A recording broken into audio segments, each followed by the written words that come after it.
Shalom uvracha mes chéris, ce Shabbat Parashat Vayera, Be'ezrat Hashem, c'est la paracha où Avraham Avinu a fait sa circoncision et il va avoir son fils Ishmaël et puis Yitzhak par la suite. Bien entendu, la fin de la paracha, c'est on prend Yitzhak et on l'amène pour le sacrifier. Bon, Baruch Hashem, la fin, c'est une bonne fin, mais c'est la paracha. Avraham Avinu est à son 3e jour de la circoncision de la Brit Mila.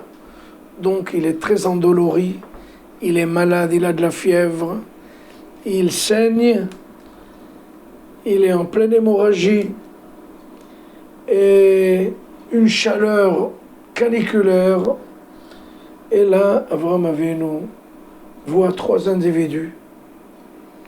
Il y a ceux qui disent qu'ils ressemblaient à des Arabes, mais c'était des anges qui sont venus en fait lui annoncer 3 bonnes nouvelles.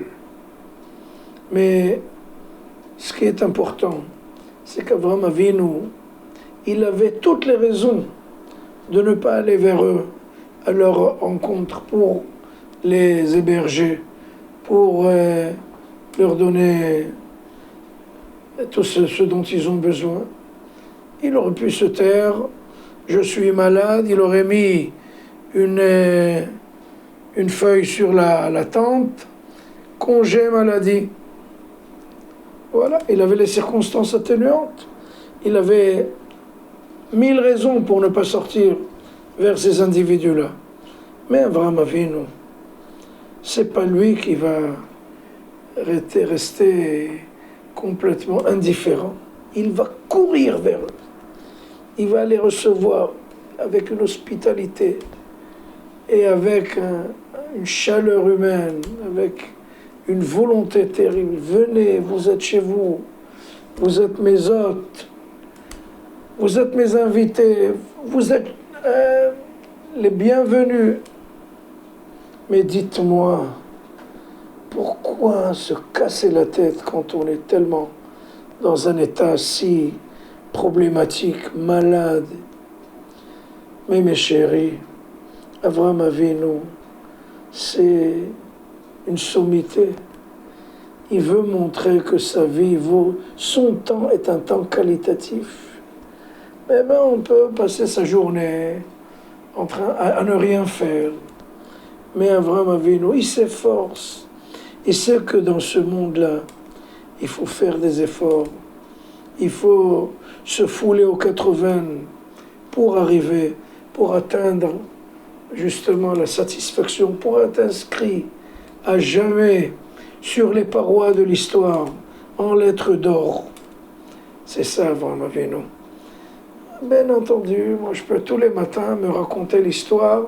Je ne peux pas me lever, je suis fatigué. J'ai pas dormi assez. J'aurais tellement voulu faire la grasse matinée. Et alors? Et mon temps sert à quoi? Mon temps, est-ce qu'il a une valeur intrinsèque? Ou alors, il ne vaut rien.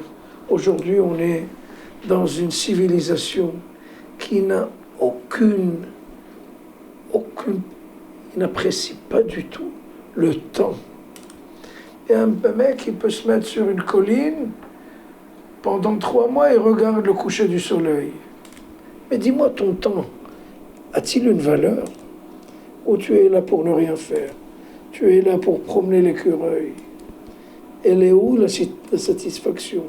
Elle est où la volonté de faire quelque chose de significatif dans ta vie, qui a une valeur dans l'existence?